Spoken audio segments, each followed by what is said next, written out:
So, Professor Shapiro, if we take a look back at history, many industrialized countries experienced similar pollutions like China is experiencing right now. So would you say it's kind of an inevitable phase in a country's development? I actually don't feel that it's inevitable now, given that we have very advanced technologies that would allow China to leapfrog and really show us a different sort of industrialization path.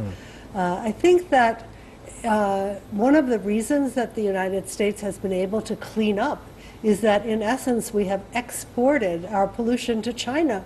So you Chinese people are bearing the cost of our consumption of inexpensive goods. We really have to find another way. And although I've been following Chinese environmental issues for 20 years now, this was the very first time that I coincided in Beijing with one of these airpocalypses. And it brought home to me in extremely dramatic fashion the costs of this kind of intense economic growth.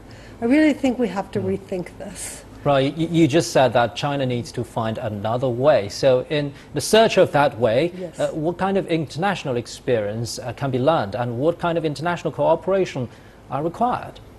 Well, one thing we need to do is to be aware that if we solve the problems of environmental degradation inside of China, it must not be at the cost of simply shifting them to yet more vulnerable countries, because we have to solve these problems on a planetary level. These are really global challenges. And frankly, if China were to follow the same path of development that Europe and the United States did, then the planet couldn't survive. We've really reached the limits to our growth.